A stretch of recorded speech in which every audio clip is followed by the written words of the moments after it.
দুইটাই করতে চেষ্টা করব, সময় বের করে আমি দুইটাই করব। হ্যাঁ, আলম ভাইয়ের সাথেই করব, যেহেতু উনি সবাই ওনাকে অ্যাকসেপ্ট করতেছে না, আমি অ্যাকসেপ্ট করে দেখি কেমন হয়। আচ্ছা, আলম ভাইয়ের সাথে কাজ করলে সবাই ভাইরাল হয়ে যায়, এরপরে সবাই হারায় যায়। আপনি কতদিন কাজ করতেছেন? আমি অ্যাকচুয়ালি ভাইরালের জন্য না, আমি তো এমনিই ভাইরাল। মোটামুটি। কি কি নাটক সিনেমায় কাজ করেছেন আপনি? আমি নাটক সিনেমার অনেক অফার আসছিল, আমি ওইভাবে মানে রেডি ছিলাম না। আমি অনেক ফটোশুট করি বা ব্র্যান্ড প্রমোটারের কাজ করি। আমি ফটোশুট করি বেশি, আমার ওইটা পছন্দ, আমি ওইটা করি আর কি। পাশাপাশি নাটক সিনেমায় কাজ করার ইচ্ছা আছে কিনা? হ্যাঁ, অবশ্যই আছে। যদি ওরকম ভালো কোনো অফার পাই, ভালো কোনো গল্প থাকে, সেক্ষেত্রে অবশ্যই করব। আচ্ছা, আলম হ্যাঁ, অবশ্যই, এটা সময় বলে দিবে। হ্যাঁ, গল্প সবকিছু মিলায়া, পরিস্থিতি মিলায়া যদি হয়, অবশ্যই কেন করবো না। কারণ আপনি আরেকটা প্রশ্ন করছিলেন যে ওনাকে কি দেখে ভালো লাগে। ওনার হচ্ছে সাহসিকতা। উনি এই ছোট থেকে এই পর্যায়ে অনেক সাহস নিয়ে এই পর্যন্ত কিন্তু এসেছে উনি। হ্যাঁ, তো সবাই তো রেডি করে দেয়, উনি তো নিজে থেকে নিজেকে তৈরি করছে। তো এর জন্য মূলত ওনাকে ভালো লাগে। এখন হয়তো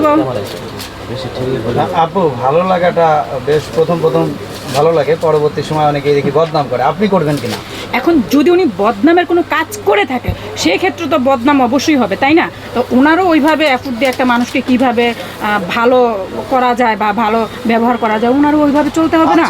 আলম ভাইয়ের কাছে আবার একটা প্রশ্ন, উনি বলতেছিল যে প্রথম ভালো লাগে, মেয়েরা তাকে ভালো বলে, পরবর্তীতে খারাপ বলা শুরু করে। এটার কারণ কি, উদ্দেশ্য কি? আপনি এমন কোনো কাজ করেন কি না যে এইটা নিয়ে তারা খারাপ বলে? আচ্ছা, এটা আমি বলি, প্রত্যেকটা মেয়ে ভাইরাল হতে আসে বা ওনাকে নিয়ে হচ্ছে ভাইরাল হতে আসে, ওনার সাথে আসলে হয়তো বা ভাইরাল হয়, ভাইরাল হতে আসে, ভাইরাল হওয়া শেষ, তারা যখন পপুলারিটি পেয়ে যায় তখন ওনাকে ত্যাগ করে দেয়, ওনাকে ছেড়ে দেয়। এইটাই হচ্ছে মূল ইস্যু তো লাগবে। হ্যাঁ, ইস্যু তো লাগবে। আলম ভাই বলুক না, এটা কেন আলম ভাই কেন ত্যাগটা দেয়, এই খারাপ ত্যাগটা দেয় কেন?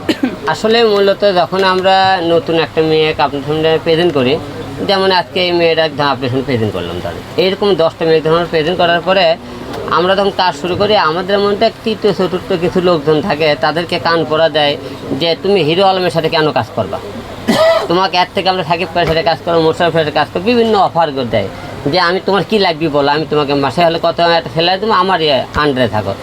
তখন মেয়েরা তো 52% মেয়েরা লোভী হয়। মেয়ে আমার বলতে একটা লোভী হয় 99% নাকি 100? না, 12 আমি যে কটা পাইছি সব কটা একই পাইছি, সব আমার জীবনে যে কটা মেয়ে সব লোভী পাইছি। কারণ কেমন পাইছে, তারা মনে করেন এই অফারে লোভ দেখান আপনি।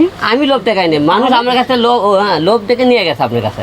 দেখেন, আপনাকে আমার সাথে কাজ করতে একদম বললে যে তুমি হিরো আলমের সাথে কাজ করে কী পাবো, এর থেকে তুমি সাকিব খানের একটা সেকেন্ড নায়িকা একটা কাজ করো, সাকিব খানের তো একটা ভালো নাম দেখা, তুমি তার সাথে কাজ করো।